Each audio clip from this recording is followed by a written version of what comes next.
confidence and humility, right? People sometimes like will take your confidence as arrogance Mm-hmm. and say like, "Oh, you aren't humble," because I can say like I'm the dopest. That doesn't mean that I'm not humble. To me, humility Yeah. is in the work. To me, I'm confident because I believe in myself, but Right. I'm humble enough to do anything that it takes for me to get to where I need to be. Humility to me is in the work. Like you can believe in yourself, but when you become arrogant is when you believe in yourself so much that you think you're excused from doing the work.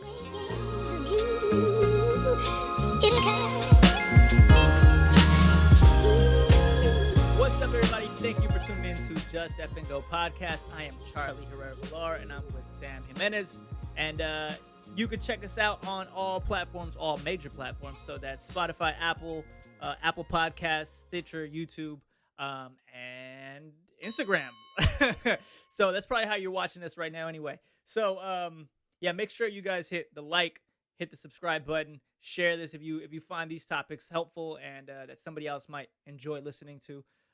In the meantime, what up, Sam? How you doing today, bro? Doing wonderful, man. Like I always say, it's a wonderful day. It's a beautiful day to be alive. We're blessed to wake up and have another opportunity at life. Hell yeah. How about Kicking yourself? the day's ass. I'm doing well, man. I'm finally back home. I took a little trip out to Murphy's and I got a chance to unplug, literally locked my phone in a drawer, and it was cool, man. It was refreshing. I was heeding your words from episode 6 or 7, and yeah, it was cool to just kind of like, I didn't get too much of a chance to sit back necessarily with how do I feel about the world, but I did have enough time to reflect on what is it that matters to me. Like, not so much what are my views of the world, but more of what is important to for my life and for myself. So that was cool. Thanks, bro. Yeah, my man came back to social media with a vengeance. He came back to social media swinging with that. Like, yep, this is like no, but I loved it. I loved it. I was like, yeah, all right, he's refreshed. Yeah, man. He seems refreshed and like it was beautiful. A lot Thank of you. like the last few posts. I'm like, all right, dog, I see you, my man. Thank you, brother. Yeah, it's funny because I didn't notice that that I had posted so much yesterday. It was a trip because I posted because I was listening to this book, Shoe Dog. I was listening to the book, and then as soon as I finished it, I was like, all right, well, I said I would share my thoughts on it, so I shared my thoughts on it, and I completely forgot about that. And since my wife and my daughters were gonna be out of the house for the day, I was like, well, let me just get everything done that I could get done, so I could focus on them when I come home. And then, yeah, 4 posts later, I Hey, was like, "Whoops!" sometimes you gotta purge it out, dog. I Sometimes you know. gotta purge it out. How big is Murphy's? How big of a little town is it? It's a small town in a big area. Yeah. So they got one little downtown road with one. I kind of don't want to talk about it because like I'm like, ooh, that's my cool little. All right, cool. No, I'll talk about it. I gotta share, but I'm gonna regret it afterwards. Like it's a very small town, very cute. It's got cool little historical buildings everywhere. It's just one strip, and but they also got like a regular grocery store, and then they have a health food grocery store owned by the same people right next door. And I thought that was pretty progressive. Um, and they got wineries all over the spot, and we stay at this little. It's like this old golf course. It's called Forest Meadows. I don't know why I think of J. Cole. I feel like he had an album called like Forest Hills or something like that. Yeah, something like Something. that. Forest Hills Drive or something. Yeah. And we stayed on Forest Meadow Drive, so I was like, all right, J. Cole. Anyway, Maine. and yeah, it's a cool ass spot, man. I really enjoy it. We go there usually once a year. I'm gonna see if I can try to go out there a couple more times a year, just because it's like such a chill spot.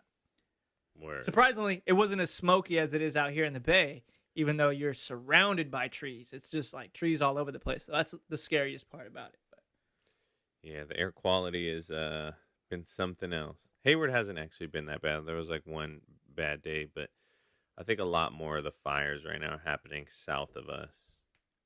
Like there's definitely like a decent amount, of course, in like that Vacaville, Napa area, yeah, but Santa Cruz, like that whole area, yeah, going through it right now. I know. I heard you guys had that whole thunder and lightning. Boy, I thought the world was over. I thought the world was over, man. Middle America would probably be like, that's it. I thought I woke up and it was like I was like, oh shit, Been there. it's over, it's a wrap. Yeah. I was about to start crying in here, like, no, Yeah, when they Jesus, hit, Jesus hey, is coming. they hit. Jesus is coming. I was like, Jesus is coming. My wife told me a story. She talked to my mom about it, and my mom was like, because my mom, like, apparently she woke up, but she didn't get out of bed. And my mom was like, um, I don't care if Jesus is coming. Jesus can find me in bed. I was like, I ain't evacuating nowhere. I'm right here. You can find me in bed. yeah, it was funny. It was funny, man. The thunder and lightning was crazy, and that's been, I think, the root cause of the fires. So, Yeah. you know, I don't know. To 2020, Yeah. My can't boy's say like, enough about it. we're talking about taking a little RV trip, just us and a couple of friends, a few friends. And he's like, let me check my calendar. He's like, well, I'm free until this fucking Jumanji game ends. I was like, it's a fucking Jumanji game for sure, bro. It is. It is. Shout out to The Rock and Kevin Hart making great family movies. And Robin Williams. Yeah, I really What? like the first Jumanji, man. It don't matter. That's what's All right, there. I'm not How gonna old were you get in. when? How old were you when I that don't even remember Jumanji? what year did that movie come out, like 97, 98?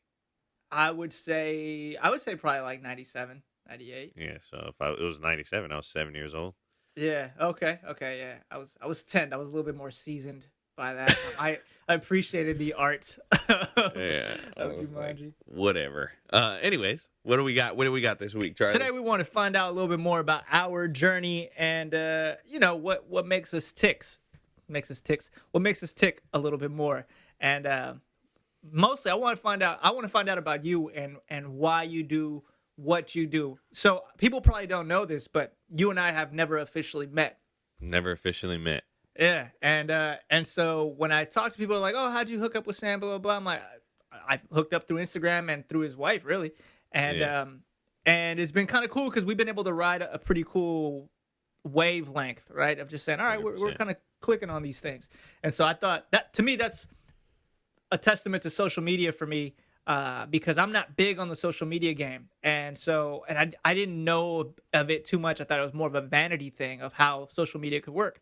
Yeah. And I never clicked with someone just off of that. And so I thought it's pretty cool that, I mean, shit, we got a podcast going now. And Yeah, I don't even really remember. I feel like, and maybe I'm wrong, I feel like you started following me or I started following you around the time of like when I was in the Patron competition. yeah, I think that's what it was, right?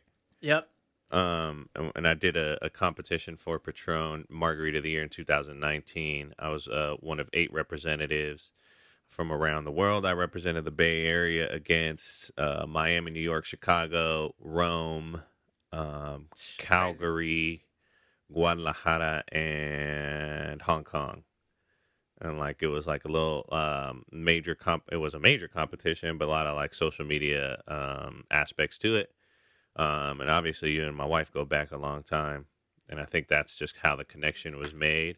And then we started following each other and like really just kind of, I think, like felt a lot of like the same kind of, I don't know.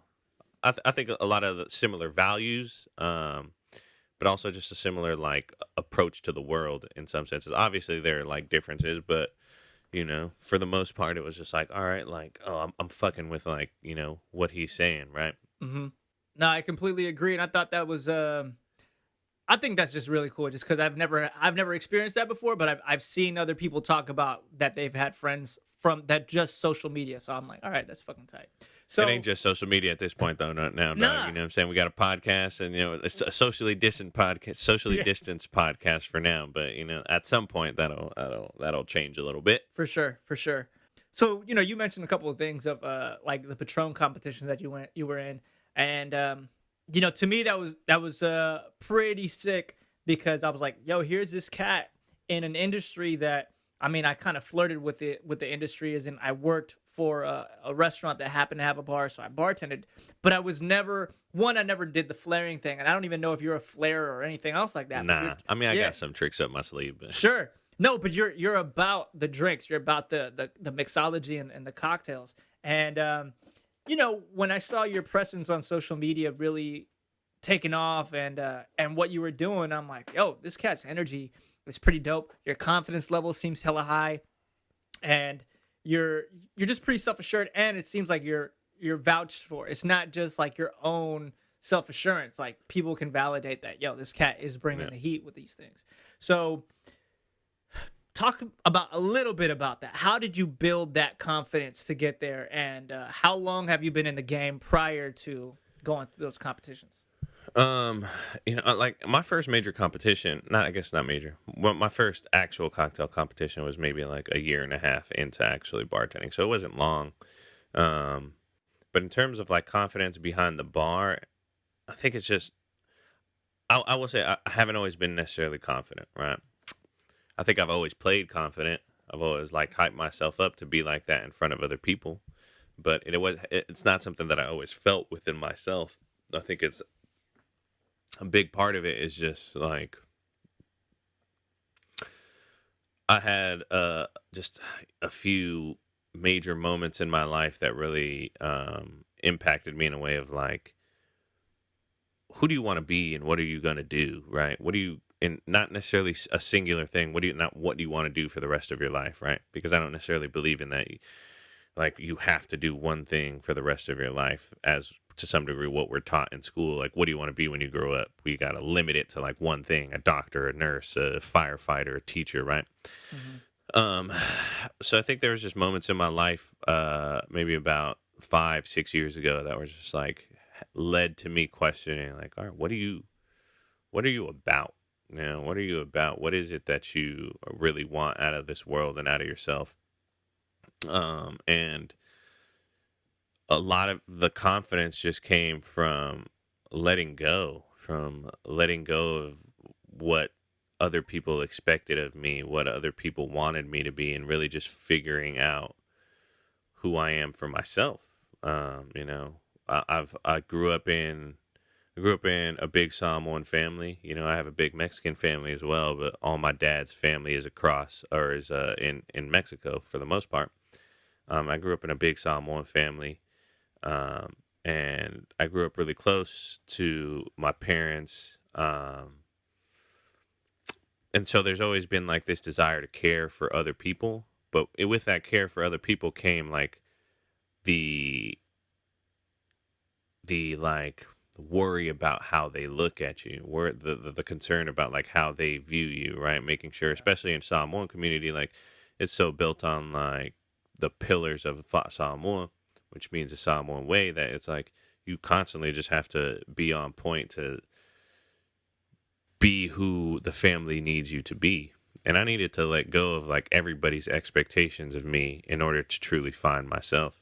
So it was just a long journey. And like when I came into bartending, the like I worked in a couple franchise restaurants, I worked in a couple dive bars, and when I really started to get into cocktail bars and started to travel more, Hmm. um, I was like, man, this is a thing. I didn't realize when I first started bartending. I was using it. I was came into bartending to try to pursue school, right? Because I could work at night and go to school in the morning.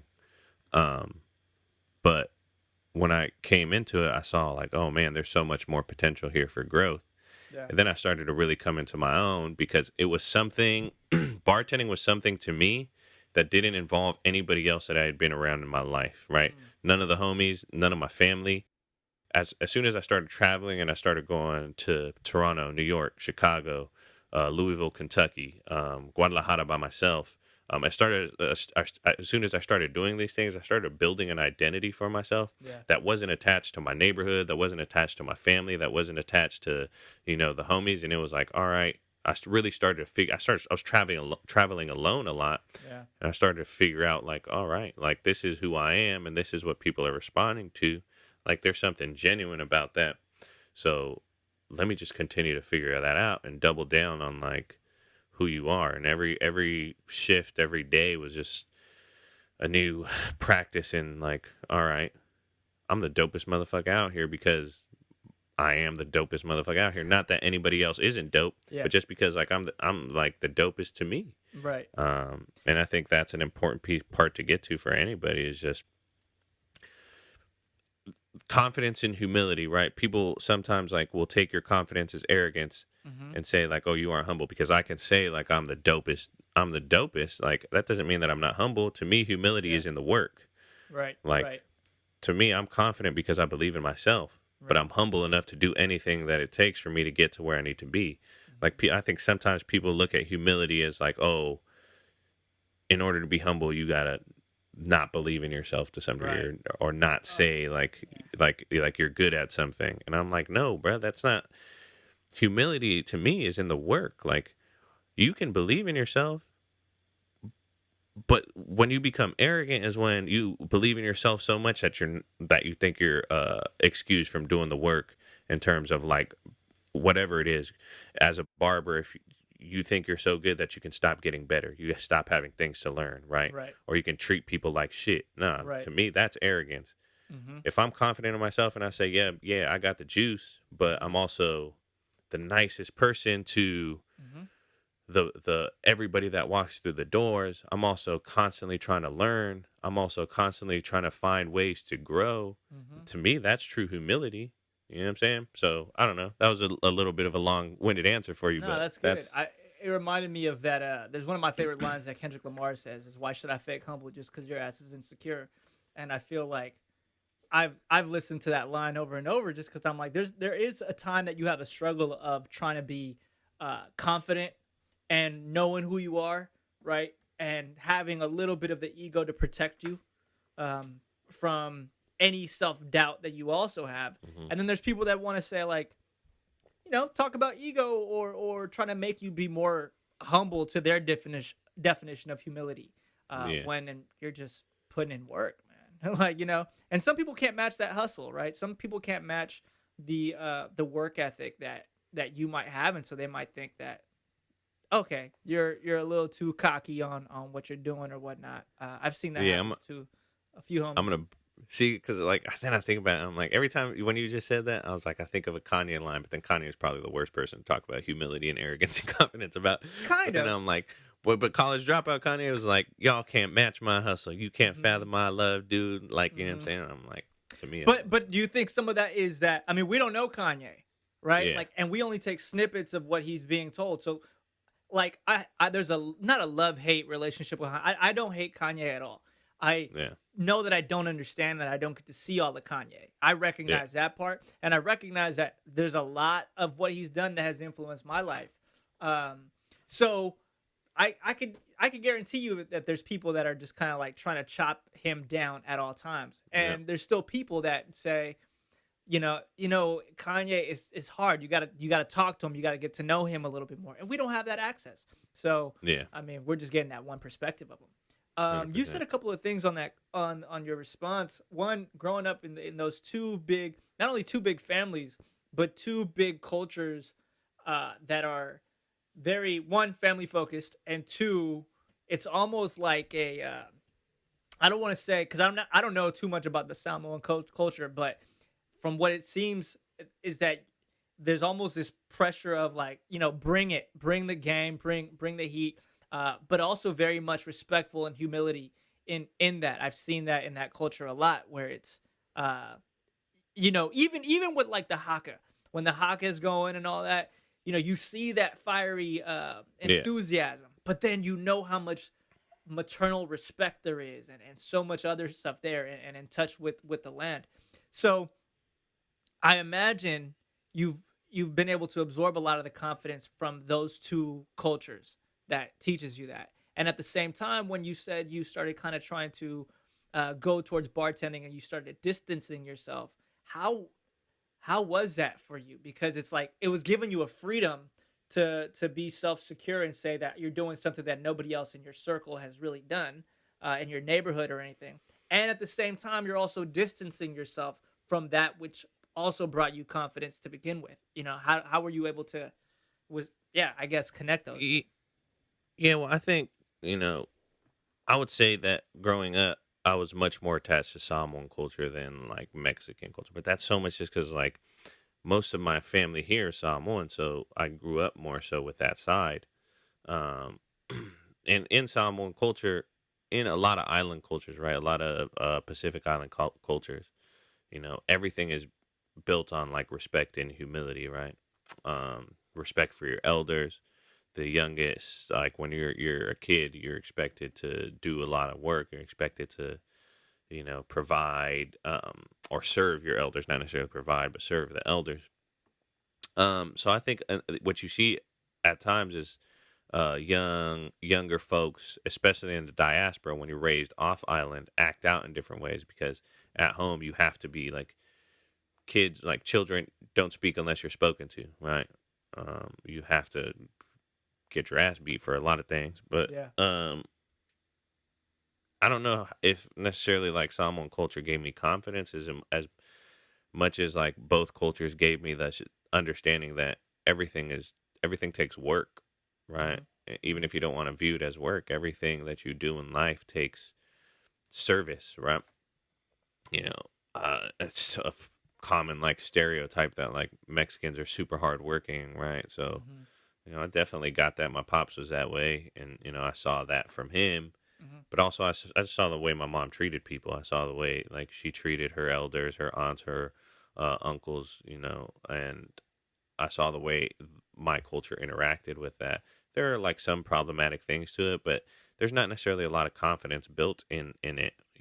To me, the confidence came from just like at that point, like a lot of Polynesian kids, like you just act out. You when you're out in school or in the streets because you got to be so quiet at home, everything just comes out in a roar, and you're like you Yeah. got to get all that aggression out. And I think that's a lot of reason why in the diaspora football is such a big thing because for those boys, it's like not only are you built for it to some degree in a lot of bodies, but it's also like your release Yeah. when you don't have to be like the passive kid at home. You should be and let it Hmm. all out, Hmm. um, in That's terms awesome. of like when I made the move into bartending, it's in a lot of ways it was like heartbreaking. I had to separate myself from a lot of people. I just had to those first few years of me bartending because it was so different. Like the transition from being like a cable guy 9 to 5 only working with dudes into the nightlife industry where I'm working until 4 a.m. and you're in this industry of vices of sex and drugs and alcohol, and like it was such a transition that even like Mikey can probably like understand it, right? Like I had just gone so in such in on a different path that I didn't even talk to a lot of like my closest homies for a couple years because I was like grinding at this thing that was very new to me. Hmm.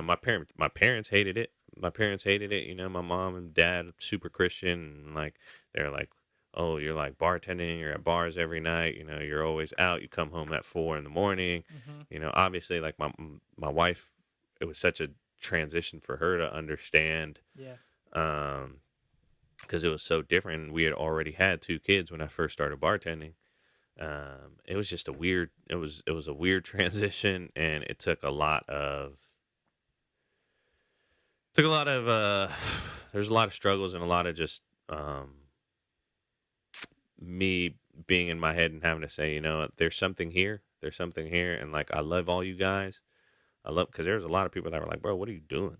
Like, a lot of people that were just like, what are you quit a good job. Now you're bartending. You're living this completely different lifestyle. We don't ever see you. You don't hit nobody up.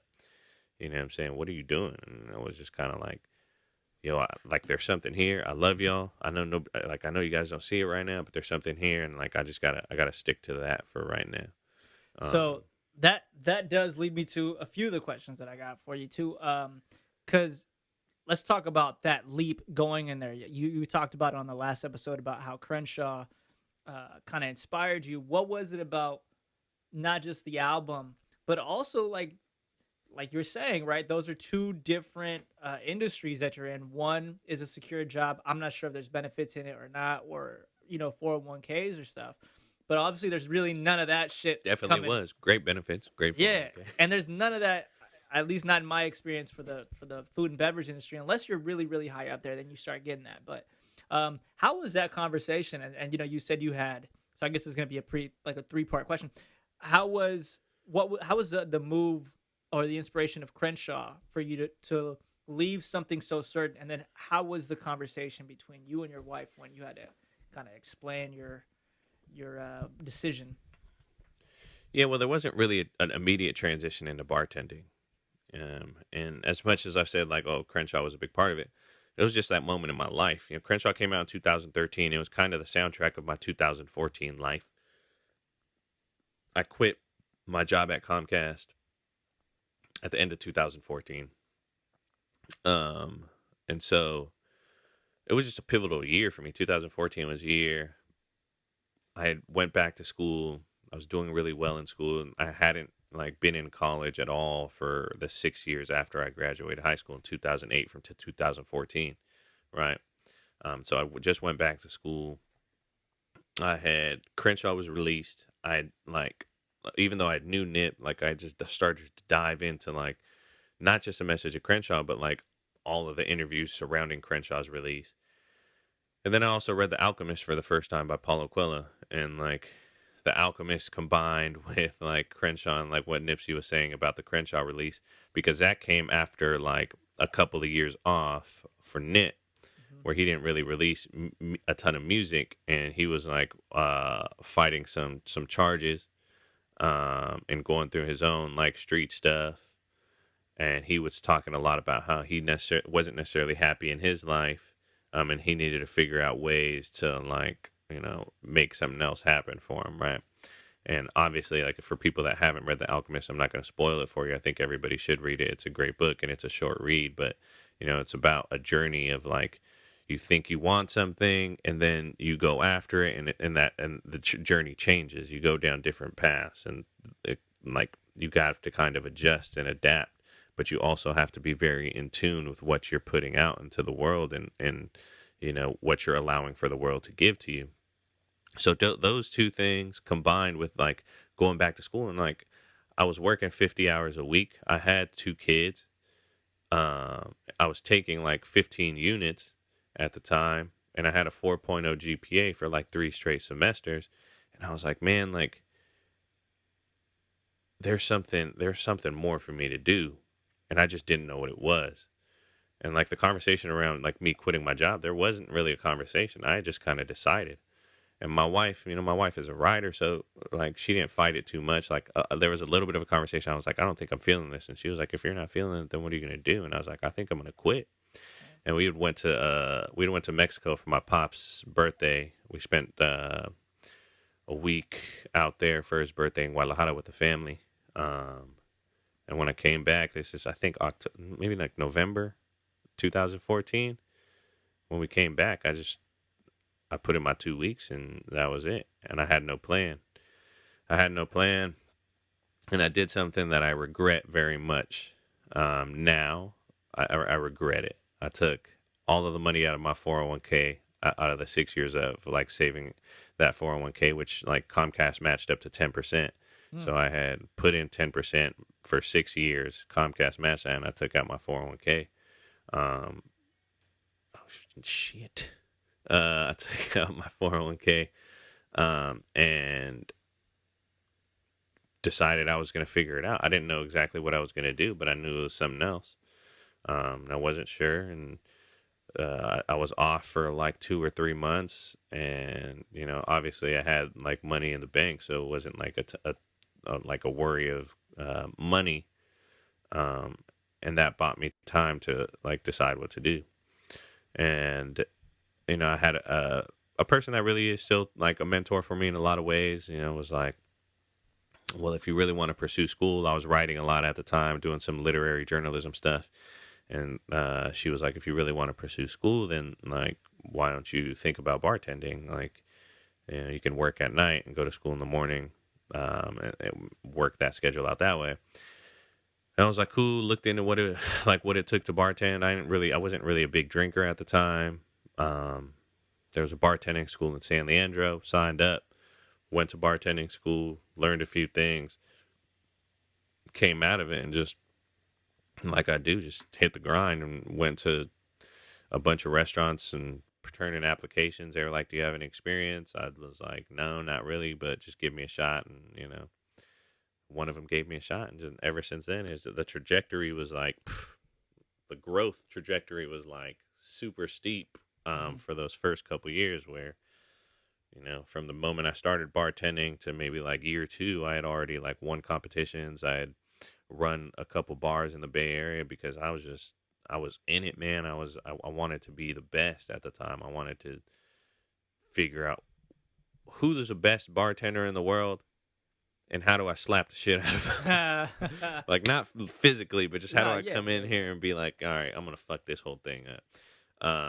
How do you find And inspiration for your drinks, for your cocktails, and like what? Because I mean, I'm not. I know you said you went to bartending school, and I remember when I was doing the when I was working at Roadhouse, they didn't want anybody that had a bartending license because they're like, no, yeah, we people want to was train you hating. from things.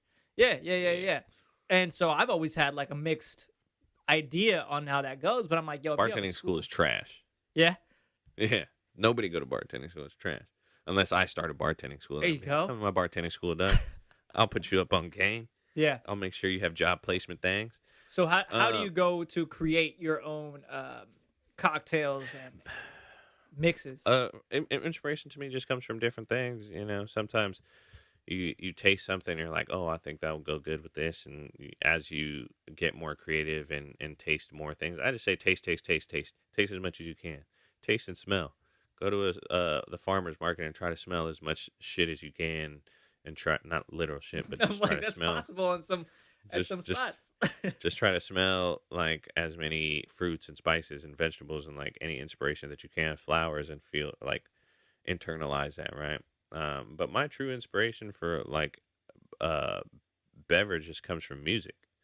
Like every time I put out a menu, or like multiple cocktails on a menu, like there's usually titled after songs. And it's like I'll listen to a song, and that's just my creative process. Like I'll listen to a song and think about like what does this song make me feel, and how can I apply that to a drink Mm, to bring across that same feeling to a that's person, art, even if man. even if they've never heard that song. To me, it's like, all right, this is bringing something or making me feel something, so I'm gonna attempt to make somebody else feel the same thing through a beverage, right? And also a lot of cultural things like I've used, because not a lot of people are familiar with like Samoan food. Like I've taken the opportunity to like, all right, I'm going to use some ingredients that I'm super familiar with from my childhood and put those into drinks. Same with like the Mexican side. You know, it's a lot of the influence just comes from different cultural aspects, music, cultural food, and then being inspired by how different things taste and what you can do with that. Have you been Yeah. able to kind of mix both the Latin and Polynesian kind of cultural backgrounds into one drink yet? I guess.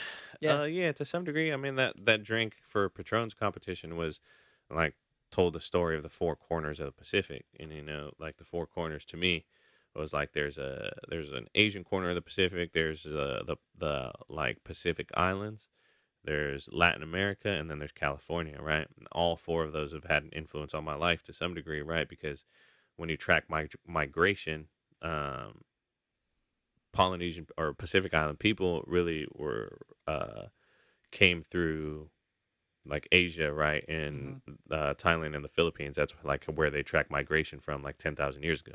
Hmm. And then they land in the Pacific, right? And then I Hmm. also tell a story about how California produce has inspired me, but also how Mexican culture has inspired me. So that's what that cocktail was really built off. You got a Mexican ingredient in Patron, obviously lime, that is used in a lot of Mexican food. And then California with its produce, you had like pineapple, and then I took lihing mui, which is a salted plum powder that's used in a lot of Asia. It's an Asian ingredient, but it's used in a lot of Pacific Islands.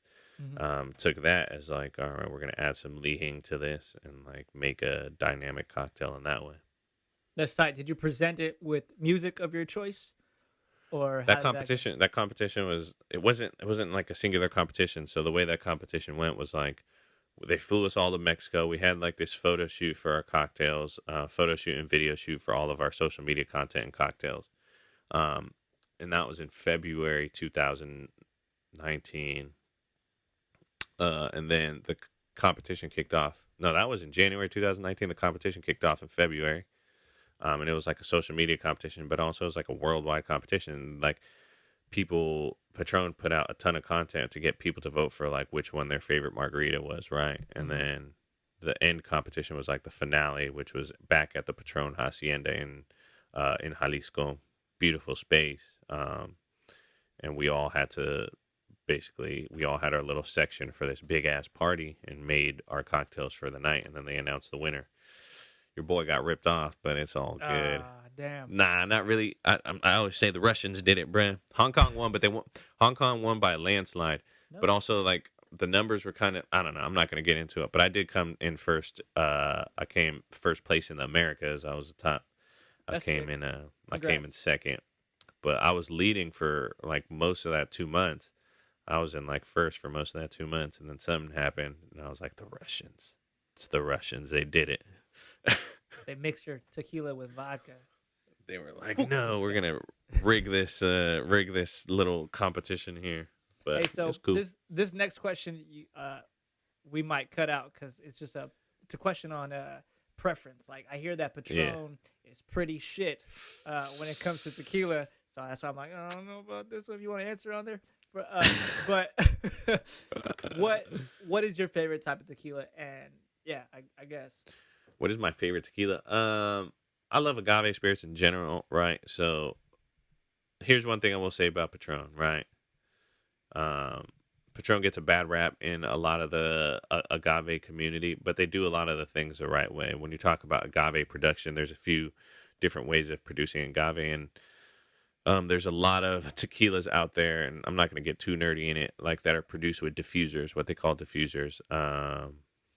And it's an easy way out because you could produce more tequila in a short amount of time, right? But Patron does things in a very classically like driven way with uh, hornos or like stone ovens, brick ovens, right? And Mm, that's how they cook their agave, and then it's part roller mill and part Tahona, which is just a different way of extracting the juices out of these cooked agaves. So in terms of Patron, I think they get a bad rap just because they were like the first like premium tequila on the market. And for a lot of Mexicans, it's an American owned company, so there's like some bad taste in the mouth. But in terms of like the production and the actual juice, like the production is quality.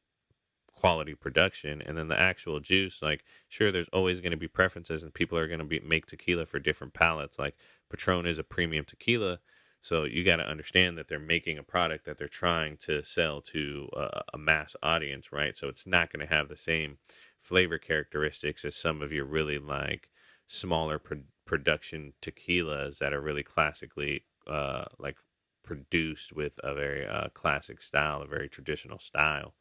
And you're going to get so many different flavors out of that. In terms of what my favorite bottles are, Patron has some offerings. Patron's, I tell them all the time every time I go down there.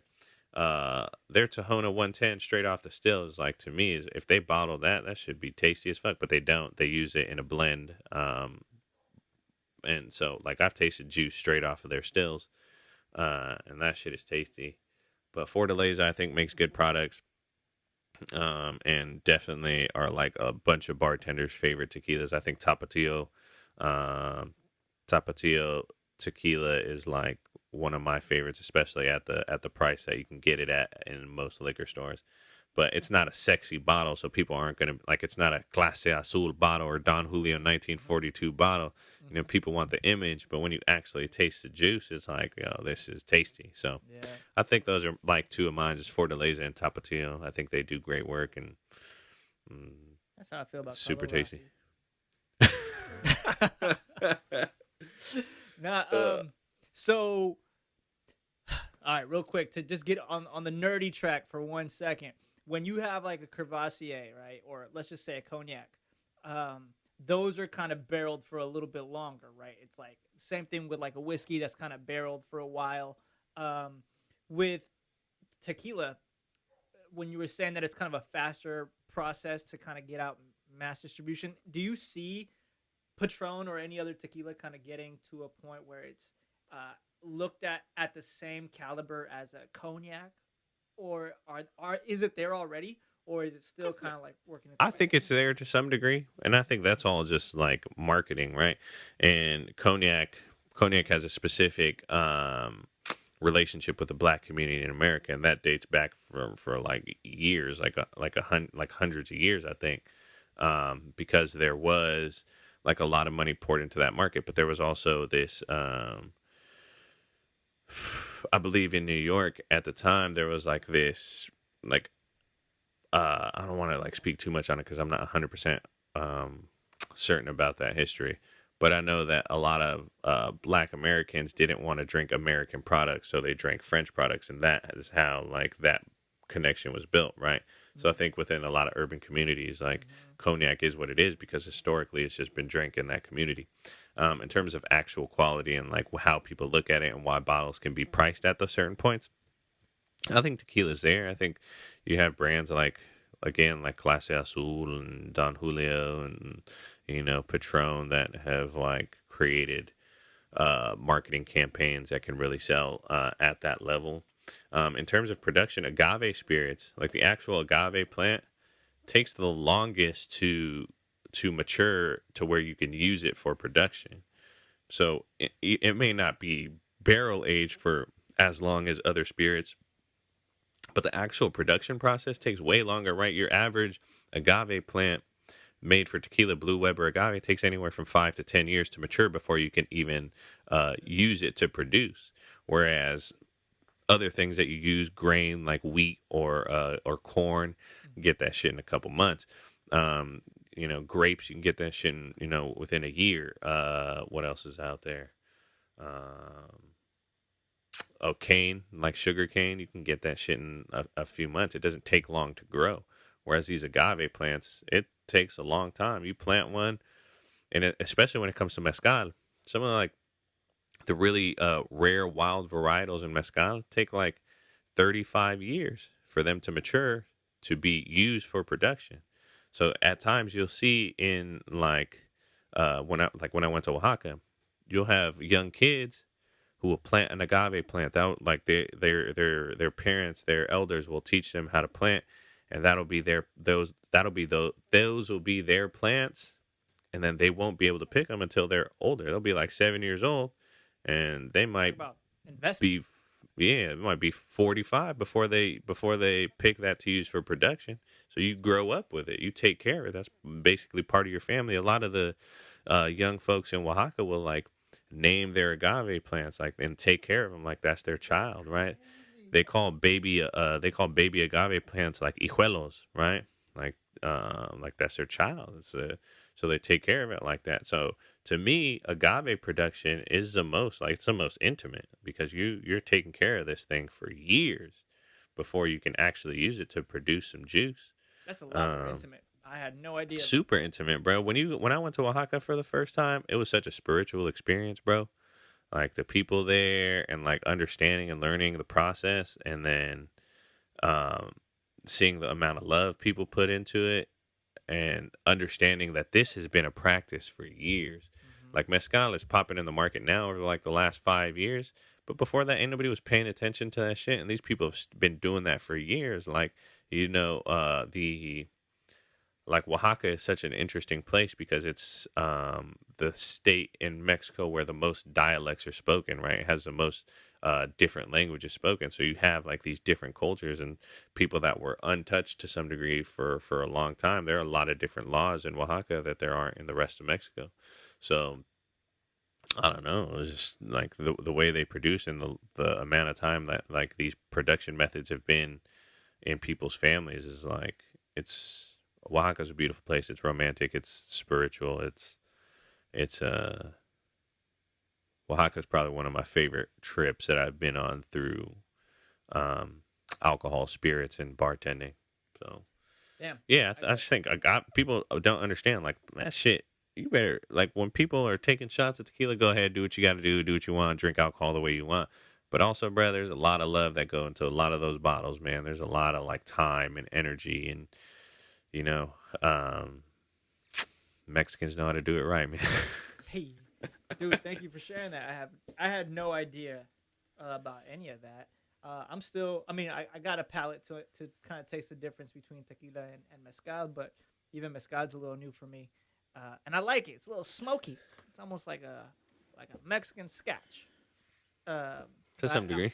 Yeah, I Yeah, really do enjoy it a lot more. Agave, I just know that that's like agave is kind of just like the is that just part of the plant the ingredient that goes into making tequila, or is that its own so like agave is a plant, right? The agave is the overarching term, like right. So tequila can only be made from one type of plant, which is blue Weber agave, okay. right? But agave is a plant, so it looks like a succulent, right? That's what Yeah. people look at it as. And that's just the overarching term. You have different varietals. So tequila can only be made from blue Weber agave, but Mm-hmm. then you have mezcal, which can be made from a bunch of different agave varietals.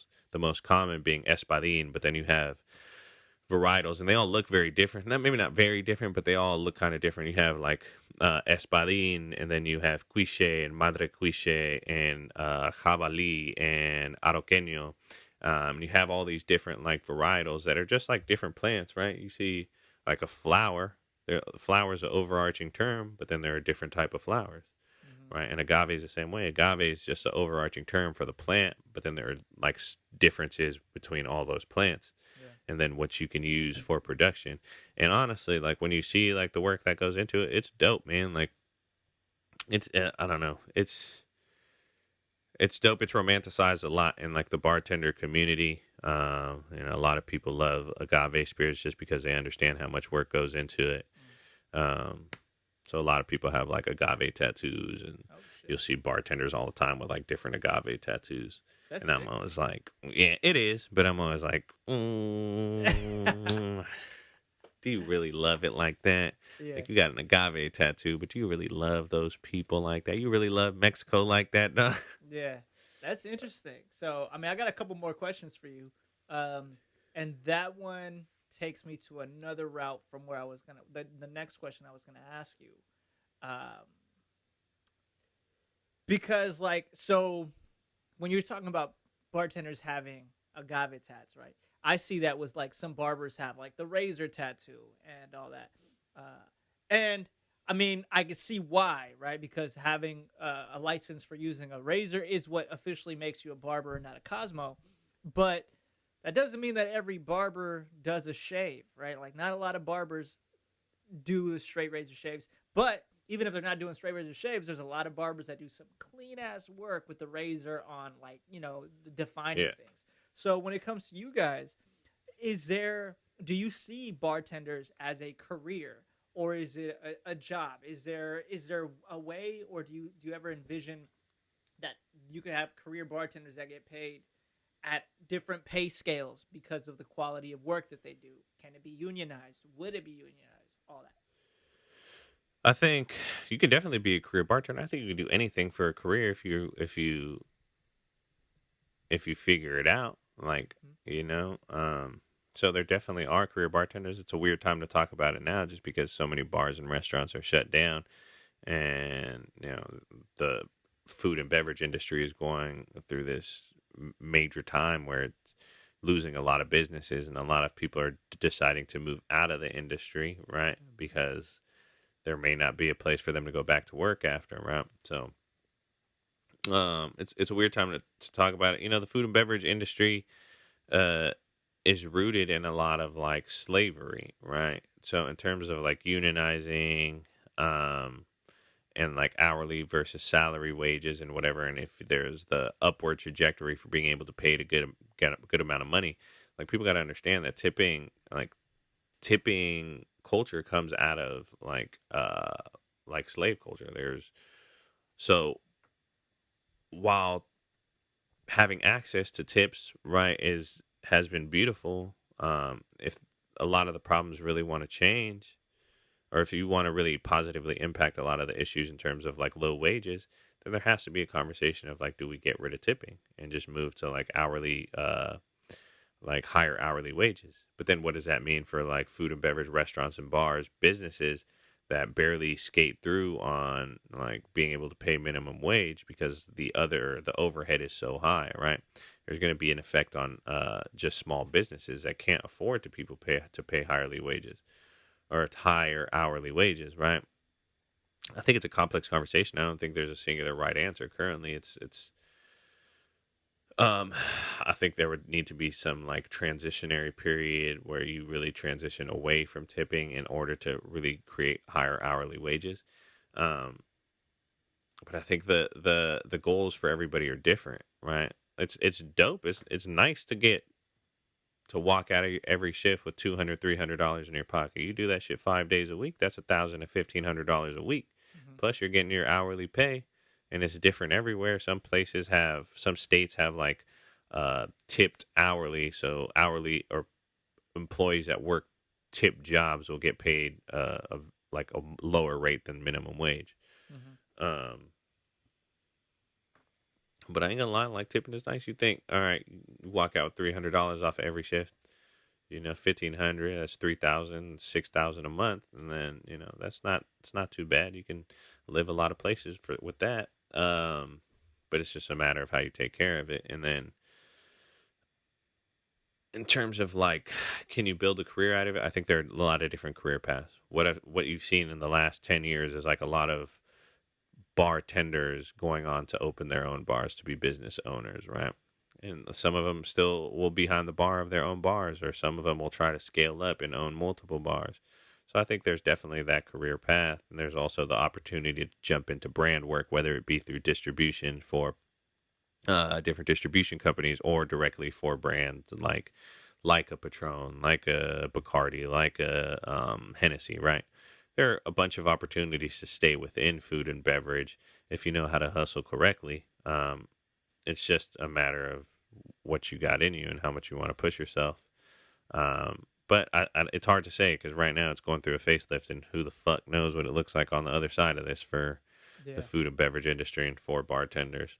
I mean, I have to some degree like my idea of like how you can make it through, but I don't know if that's it's hard to say because we haven't reached the end of this, and who knows how long it goes on. I feel like there's a lot of connections between bartending and barbering. And I think, there are some hybrids of barbershops and bars together. I'm thinking that's definitely a goal of mine to open up a barbershop for sure. Designs are still kind of in the works, but especially right now, I think with the whole prohibition that's happening for both of our industries, I think it'd be a super dope concept to just reignite and link the two. Like, man, fuck y'all. You know what I mean? But so one of the final questions I have for you is what's your why? What's your motivation? And do you have two, one personal and one business, or are they kind of fused and linked together? Yeah, I think the why to me always comes back to helping others. Hmm. Um, I feel like the more and more I dig into who I am and what I want out of life, the most rewarding points in my life have been where I've seen myself have a positive effect on others. So everything that I do you know, isn't for myself, Yeah. you know? Like yeah, I want certain things, but I don't really have desire for like tangible things or physical things. I don't really have like I don't I don't have like I have a dream car, but it's not like, oh, I need this dream car. I don't need I don't have that type of desire. So my desires are really like, how do I put my people in the best position to win? To continue to win. How do I create a path and understanding for my daughters to be able to have generational wealth, and not generational wealth just in terms of money and finances, but generational wealth in terms of how to take care of yourself, how to have survival tools for yourself, Hmm. how to you know how to grow and harvest things, how to understand financial literacy and how to make your money work for you so you don't have to work for it for your whole life, right? Yeah. Yeah. um and not just for my daughters, but for my neighborhood, man. A lot of my why comes back to like, I would have left Hayward a long time ago if I didn't have the heart I did. And the heart I did is like a lot of the same way like Nip would talk about Crenshaw and Slauson is the way I feel about Longwood. And it comes back to that 2014. I was in school. I wrote a paper on I read a book, Rich and the Rest of Us. I forget who wrote it. Um, That down real quick. I'm gonna look it up real quick. The Rich and the Rest of Us. Uh, oh yeah, I knew it was. I think it's Cornell West and Tavis Smiley. Okay, that sounds pretty damn amazing already. I read this book, The Richer the Rest of Us, and I read a couple other books. And I wrote a paper on like distribution of resources for within like different school districts, right? So Hayward Unified or like East Palo Alto versus Palo Alto, what separates that, right? And why are resources allocated to Palo Alto versus East Palo Alto, even though the only major separator is this one overpass, right? Hmm. And it's the same way in like St. Louis versus East St. Louis, even though they're in different states. Like the separation of those two is like so evident when you walk that bridge or walk that overpass, Right.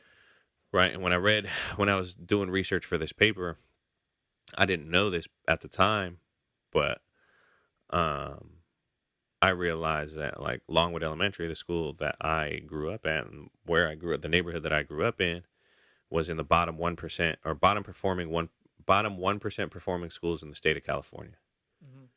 Right. And to me it was like, damn man, like I look around and I'm like, there's a lot of kids that I went to school with, a lot of friends that like are no longer with us or, in different situations where they don't have the opportunity at life anymore.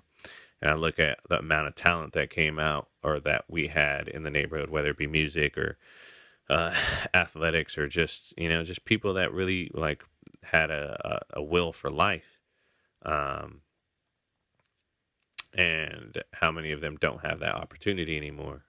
Um, and to me, my desire is like a lot of my why is like, how do I just give some of these kids that come from those same situations that go to shitty schools that their parents aren't really home to take care of them. They kind of got to take care of themselves.